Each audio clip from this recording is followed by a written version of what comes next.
25వ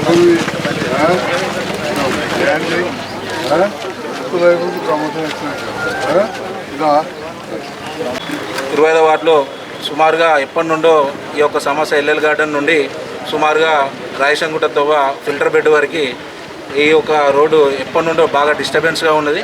అందులో భాగంగా సార్కి మేము మెమోరాండం ఇచ్చి కోరంగానే వెంటనే దానికి భారీ బడ్జెట్ అవసరమవుతుందని సార్ TFADCలో దాదాపుగా ఇప్పుడు మనం శంకుస్థాపన చేసుకున్నది ఇప్పుడు 40 లక్షల వ్యయంతో గ్రావెల్ మరియు టోటల్గా ఇవ్వడం జరుగుతుంది సిసి వరకు. అదేవిధంగా 1 కోటి రూపాయల వ్యయంతో నెక్స్ట్ బడ్జెట్లో ఇక్కడి నుండి ఫిల్టర్ బెడ్ వరకు ఆ కార్యక్రమం కూడా ఉంటుంది. అది కూడా శాంక్షన్ అని అది త్వరలో కూడా ప్రారంభిస్తారు అని సభ్యులంగా తెలియజేస్తున్నాను. అదేవిధంగా వాటిలో గతంలో ఇప్పటికి పోల్చుకుంటే దాదాపుగా సుమారుగా నాకు తెలిసిన మటుకి 1,60,70 లక్షల వరకు నిధులు పెట్టి ఉంటే ఈ యొక్క కేవలం ఈ రోడ్డుకు మాత్రం సపరేట్ బడ్జెట్ తీసుకొచ్చి మన ఇక్కడ ఉన్న బాధలని విముక్తి చేయడానికి ఎమ్మెల్యే గారు చాలా సహకరించారు. అందుకు వారికి అందరి ముఖంగా నేను ధన్యవాదాలు తెలియజేస్తున్నాను. అదేవిధంగా ఇక్కడనే మన వార్డు అభివృద్ధి పదంలో మనకు సార్ సహకారం ఎప్పుడు ఎల్లవేళలా ఉండాలని చెప్పి ఈ సందర్భంగా నేను కోరుకుంటున్నాను. పడుతూ ఏదో మాట్లాడొచ్చారు కానీ ఇంకా చెప్తలేదు ఏం దేని గురించో. ఢిల్లీకి పోయింది ఈ మధ్య బీజేపీ ఎంపీలతో ఎవరితో జగిత్యాల పట్టణం డెవలప్మెంట్ నియోజకవర్గం డెవలప్మెంట్ తీసుకుపోరే ఆలోచనలో ఉన్నాడు. మళ్ళీ 3-4 సంవత్సరాలకు అప్పుడు రాజేముడు అప్పుడు సంగతి చేసిన పనులు ఎప్పుడు ప్రజలు మర్చిపోలేరు. అది ఎప్పటికి ఉంటుంది చేసిన పని ఇవ్వడం. కాబట్టి ఈరోజు ఈ జగిత్యాల పట్టణంలో వేరే కాన్స్టిట్యున్సీల కన్నా మనకు ఎక్కువ నిధులు వస్తున్నాయి. ఇవాళ ఇండ్లు ఉన్నాయి, ఇక్కడ 4,500 ఇల్లు కొట్టారు. మరి కొరట్లకు 1,500 ఇచ్చారు. వాళ్ళు 1,500 కాదు 500 కూడా కంప్లీట్ చేయాలి. వాళ్ళు ఇక్కడికి వచ్చి ప్రెస్ పెట్టి గొప్ప చెప్పుకుంటారు. అవకాశం ఇక్కడ ఉన్నది వారు చేశారు. అప్పుడు 4,500 ఇల్లు కంప్లీట్ చేసారు. అవి అర్థాంతరంగా కొన్ని మౌలిక సదుపాయాలు చేసేది ఉండే. దానికి ఇంకా నిధులు అవసరం పడ్డాయి. దాని కొరకు ముఖ్యమంత్రి గారు మాట్లాడి తీసుకొచ్చి ఇప్పుడు సెప్టిక్ ట్యాంకులు కానీ రోడ్లు కానీ అన్నీ వేసి ఇప్పుడు అందరూ ఉపయోగం తీసుకొచ్చే విధంగా చర్యలు తీసుకుంటారు. ఏది ఏమన్నా నిరంతరం ఆయన వైద్య వృత్తి కూడా సాగిస్తారు. ప్రతి వీక్లీ ఒక 20 కేసులు ఫ్రీకి చేస్తారు. అంటే ఏడాదికి ఒక 1000. 5 సంవత్సరాలు ఎమ్మెల్యే 5,000. ఇప్పుడు మీరు వచ్చే నుంచి 3 టర్ములు అంటే 15,000 ఓట్లు బ్యాంక్ అయినా ఆయన ఎమ్మెల్యే గారికి ఆపరేషన్ చేయించుకునే 15,000 ఓట్లు బ్యాంక్ అవుట్ ఉంటాయి. కాబట్టి వారు సోషల్ సర్వీస్గా చేసుకుంటూ వస్తారు. ఎమ్మెల్యే కాకముందుకెళ్ళి ఫ్రీ క్యాంపులు పెట్టుకుని సర్వీస్ చేసాడు. కాబట్టి ఈ జగిత్యాల పట్టణంలో మరి ఇలాంటి నాయకుడు దొరకడం, ఎందుకంటే పార్టీలకు ఖచ్చితంగా ఎవరు వచ్చినా అని రిసీవ్ చేసుకొని పనులు చేసి అవుతుంది కాకుండా కాదు ముఖాముఖి చెప్పే వ్యక్తిత్వం మనసులో ఒకటి పెట్టుకోవడం ఒకటి చేయడం. ఏది ఏమైనా అభివృద్ధి లోపల మనం అందరం వారికి మద్దతు ఇస్తూ మరి ఇంకా రేవంత్ రెడ్డి గారిని మజబూత్ చేయడానికి రేపు రాబోయే స్థానిక సంస్థల ఎన్నికల్లో మనం కాంగ్రెస్ పార్టీకి మద్దతు ప్రకటించి ఆ కాంగ్రెస్ పథకాలను ప్రజలకు తీసుకెళ్లే విధంగా మనందరం ముందుకెళ్ళాలని చెప్పి కోరుతూ తీసుకుంటాం. ఇబ్బంది లేకుండా ఉంటుంది. ఎందుకంటే లాస్ట్ ఇయర్ నేను మున్సిపల్ చైర్పర్సన్ ఉన్నప్పుడు ఇక్కడికి వచ్చి చూసినప్పుడు చాలా ఇబ్బంది పడ్డారు. కాబట్టి సంజయ్ అది ముందే గ్రహించి మరి ఇక్కడ ఫస్ట్ నుంచే డెవలప్ చేయాలని, ఎందుకంటే ఏదైతే డెవలప్ అయిందో ఆ ఏరియాల కన్నా ఏదైతే డెవలప్ కాలేదో ఆ ఏరియాల మీద ఎక్కువ దృష్టి పెడతాడు. కాబట్టి మరి అట్లాగే లాస్ట్ ప్రభుత్వంతో కలిసి పనిచేయడం, మరి ఇప్పుడు వచ్చిన ఈ ప్రభుత్వంతో కూడా కలిసి పనిచేయడం, అది కేవలం ప్రజలు నమ్మి ఓటేసినందుకే ఆ ప్రజల కోసం పనిచేస్తున్నారు. కాబట్టి సంజయ్ అన్నకి హృదయపూర్వక ధన్యవాదాలు తెలియజేస్తున్నాను. మరి అట్లాగే ఇంకొక విషయం ఏంటంటే మన తెలంగాణ రాష్ట్రంలో రేషన్ కార్డులు అనేవి చాలా ముఖ్యం. సో అవి చాలామందికి రేషన్ కార్డులు రావడం జరిగింది. మరి అట్లాగే రాజీవ్ వికాస్ కూడా చాలామందికి రావడం జరుగుతుంది. కాబట్టి దయచేసి ప్రజల్లోకి ఈ పథకాలని అందరూ తీసుకెళ్ళాలి. కార్యకర్తలు ఇది ఒక ఎజెండా పెట్టుకొని పనిచేయాలని చెప్పేసి, అట్లయితేనే మనం రేపు రానున్న రోజుల్లో ప్రతి ఒక్క లోకల్ బాడీలో మన కాంగ్రెస్ ప్రభుత్వం గెలుస్తుందని చెప్పేసి ఈ సందర్భంగా తెలియజేస్తూ, ఎన్ని ఉద్యోగాలు ఇచ్చినాం, ఎంత రుణమాఫీ చేసినాం అని చెప్పేసి ప్రతి ఒక్కరూ కాంగ్రెస్ శ్రేణులందరూ ఈ విషయాన్ని ప్రజల్లోకి తీసుకెళ్ళాలి. రేషన్ కార్డ్స్ అనేది చాలా గొప్ప విషయము. 10 సంవత్సరాల నుంచి ఒక్క రేషన్ కార్డు కూడా ఎవరు నోచుకోలేదు. మరి ఇప్పుడు ఇన్ని సంవత్సరాల తర్వాత మనకు రేషన్ కార్డులు వచ్చినాయంటే ప్రతి ఒక్క కాంగ్రెస్ కార్యకర్త చాలా జాగ్రత్తగా ఇవన్నిటిని చాలా పాజిటివ్గా తీసుకెళ్లాలని చెప్పేసి సందర్భంగా తెలియజేస్తూ, మరి జగిత్యాల నియోజకవర్గానికి ఎన్నో నిధులు తీసుకొస్తున్న సంజయనకి ఆ పార్టీ ఈ పార్టీ అని కాకుండా ప్రతి ఒక్క పార్టీతోటి కలిసి పనిచేస్తున్న సంజయనకి హృదయపూర్వక ధన్యవాదాలు తెలియజేస్తున్నాను. లేదు అండ్ గతంలో ఉన్నటువంటి వాళ్ళు అధికారులు కూడా పట్టించుకొని ఉండకపోవచ్చు, అది కూడా ఒక కారణమై ఉండవచ్చు. సో ఇప్పటి నుంచి అయినా ఇళ్ల నిర్మాణం చేపట్టేటప్పుడు ఆ రోడ్ ఎఫెక్టెడ్ ఏరియా ఎంత ఉందో అంత వదిలిపెట్టడం, ప్రాపర్ క్లియరెన్స్లు తెచ్చుకోవడం. ఒకవేళ నిజంగా మీది లోతట్టు ప్రాంతంలో ఉంటే దానికి మీకు సంబంధిత శాఖ నుంచి క్లియరెన్స్ తెచ్చుకొని నిజంగా ప్రమాదం లేదంటేనే మనం ఇల్లు నిర్మాణానికి పోవడం బెటర్. ఇప్పుడు ఇన్ని సమస్యలు జరుగుతున్నాయని తెలిసినా కూడా మళ్ళీ ఎక్కడైతే సమస్యలు ఉన్నాయో మళ్ళీ అక్కడే ఇంటి నిర్మాణాలకు అనుమతులు ట్రై చేయడం అనేది మనం చూస్తున్నాం. అది నిజంగా చాలా బాధాకరం. మేము ఎంత మాట్లాడినా, మేము ఎంత చెప్పినా కానీ ప్రజల్లో అవగాహన వచ్చి వాళ్ళు ఖచ్చితంగా మేము రూల్స్కి అనుగుణంగా కట్టుకుంటాము అనేటటువంటి డిసిషన్ తీసుకున్నప్పుడే ఆ మార్పు అనేది స్టార్ట్ అవుతుంది. దానికి కూడా మీ అందరి సహకారం అవసరం ఉంటుంది. ఇంకొక విషయం కూడా చెప్పాలనుకుంటున్నా, ఒక అనుమతి ఇవ్వాలన్నా, ఒక ఎల్ఆర్ఎస్ అప్లికేషన్ చెప్పి మేము ఫైనలైజ్ చేయాలన్నా దాదాపు ఒక 2-3 జీవోలు చూసి అవన్నీ చేయాల్సినటువంటి పరిస్థితి మాకుంది. ఒక్క master plan, proper master plan కనుక మన టౌన్కి ఉంటే ఇంత సమస్య వచ్చేది కాదు. జనంకి కూడా ఏది ఏ జోన్ అనేటటువంటి ఒక క్లారిటీ ఉంటుంది. ఒకటి ఇండస్ట్రియలా, ఇది అగ్రికల్చరా, రేపు ఫ్యూచర్లో దీన్ని అర్బన్గా మనం డెవలప్ చేస్తున్నాం అనేటువంటి అవకాశం ఉంటుంది. మాస్టర్ ప్లాన్ లేకపోవడం వల్ల కూడా మనకి నిజంగా ఒక రకంగా మన అభివృద్ధికి ఇది వెనుకకు లాగుతుందేమో అనిపిస్తుంది. సో నెక్స్ట్ వచ్చే రోజులలో అయినా మొత్తం ప్రజలందరి అభిప్రాయాలు, ప్రజాప్రతినిధుల అభిప్రాయాలు, ఇక్కడ కూర్చున్నటువంటి వాళ్ళందరి సిటిజన్స్ అభిప్రాయాలు నోట్ చేసుకొని ఎమ్మెల్యే సార్ గారి సహకారంతో అది కూడా మనం చేసుకుంటే అది కూడా వన్ ఆఫ్ ద ఒక బెస్ట్ అచీవ్మెంట్గా ఒక మైల్ స్టోన్. పోయినసారి ఒక రిజల్ట్ చూశాను.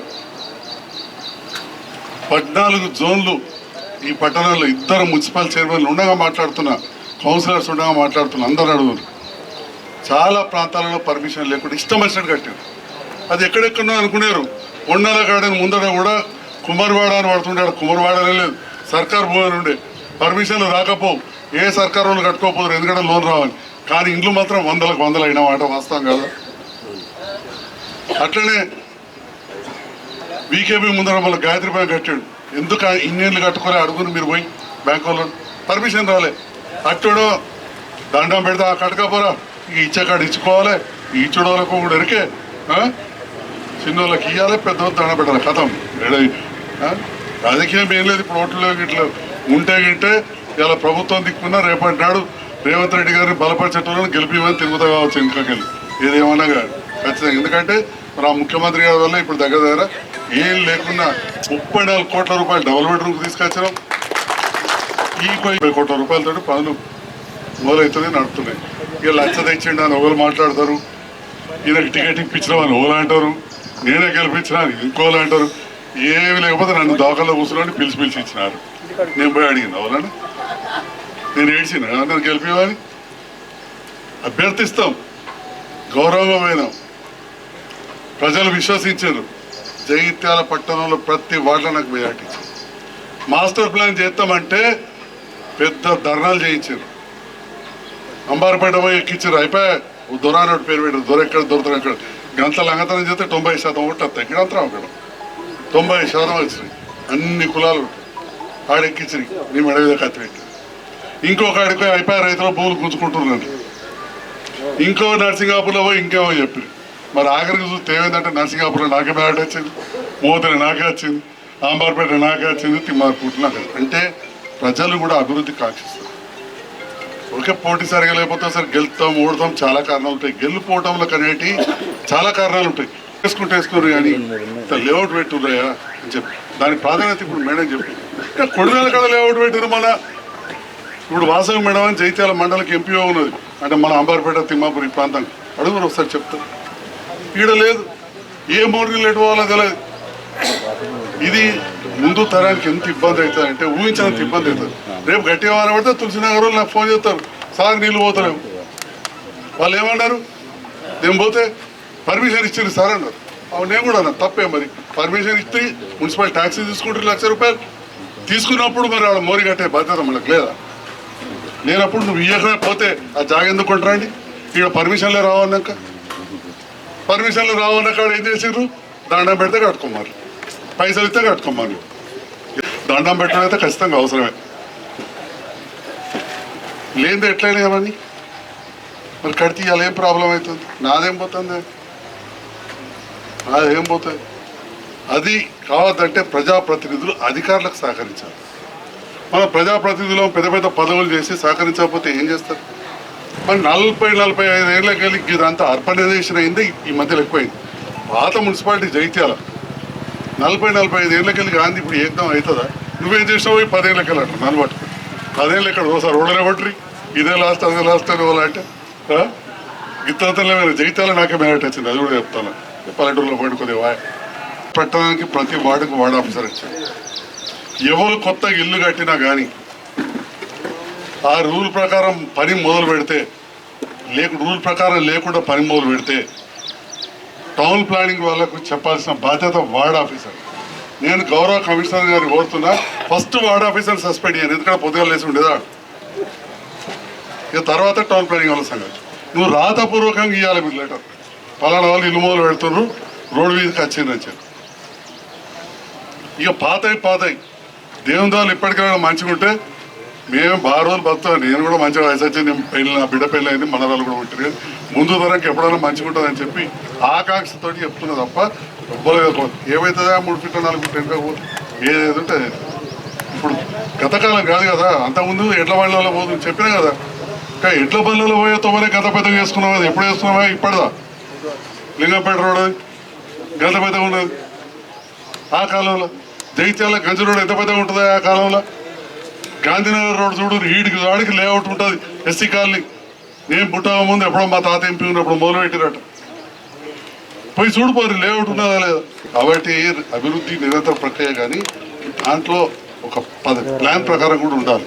ప్లాన్ ప్రకారం లేకపోతే కూడా ముందు తరాలకు చాలా నష్టం అవుతుంది. ఇప్పుడే చెప్పబట్టి దీనివల్ల నష్టం నాకు తెలియదు. కాంపౌండ్ ఉంది నిజంగా చెప్తున్నా, నాకేం ఓట్లు పెట్టుకో అవసరం లేదు, నాకేం తెలియదు.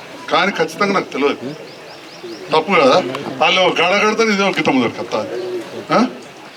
ఆ వెనుక కట్టుకున్నాడు పీసోడు, ముందరికి వచ్చినాడు గొప్పడా. దాన్ని 4 కబ్జా చేస్తారా? ఎవరి తాత చేయాలని 4 కబ్జా చేస్తారు? ఎట్లా చేస్తారు? వార్డ్ ఆఫీసర్ గడివిక్తుడా, టౌన్ ప్లానింగ్ వాళ్ళు గడివిక్తున్నాడా? జీతాలు ఎత్తలేవా? ఏం చేస్తారే అధికారులు ప్రజాప్రతినిధులు లేదా 5 ఏళ్ళకి ఒకసారి పరీక్ష రాయాలి. 5 ఏళ్ళకి ఒకసారి మీతో మంచిగా ఉండాలి. ప్రజలకు అధికారులకు మధ్యలో మనం సమన్వయం చేసుకోలేం.